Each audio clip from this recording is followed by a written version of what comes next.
Lesson, poisoned gulls, ditch your wander hair, Annulled, furry tail, a border slipping booty. This is the prelude to an article published in Sports Illustrated magazine on August 17, 1959. Lesson, poisoned gulls, ditch your wander hair, Annulled, furry tail, a border slipping booty. Hoe cake. Whale, heresy starry. As a non-native English speaker, I don't quite understand what is going on in the article, but I guess this is some kind of style which uses the same pronunciations of words with different spellings. My question is, what is this technique called? Where and on what purposes is it used?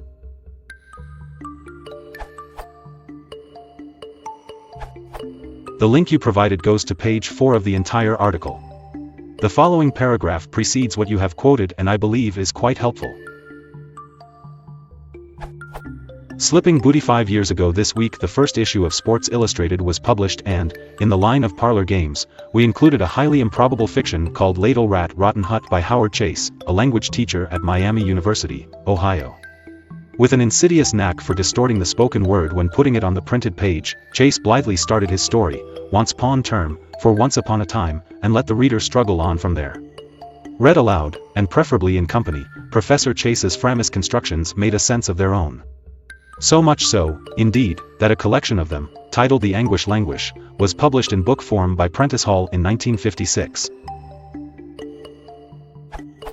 Now, as an anti-verse ray, excuse us, hello, Professor Chase has contributed another fairy tale as it might be told by a psychotic speller with a speech impediment. Here is his not-so-grim rendering of Slipping Booty. With the helpful hint that, lesson, poisoned gulls, should be translated, listen, boys and girls, we turn you loose to see how fast you can figure out what really happened to the handsome prince. So they are Framis constructions.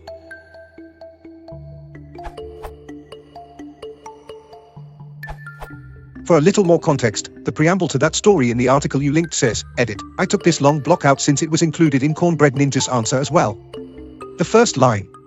Lesson, poisoned gulls, ditch your wander hair, Annulled, furry tail, a border slipping booty. Hoe cake. Whale, heresy starry. Can be translated, to the best of my ability, as. Listen, boys and girls, did you want to hear an old fairy tale about a sleeping beauty? Okay? Well, here's the story. The adjective used in the preamble is framis, a nonsense word you use when you don't know the real word for what you are describing, but you could describe the technique used to create the story as a stringing together of deliberate mondegreens, or a homophonic transformation. It is not generally used for anything other than amusement.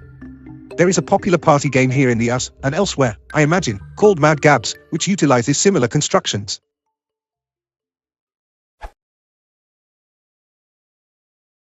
If you want to support the channel, please consider liking and subscribing.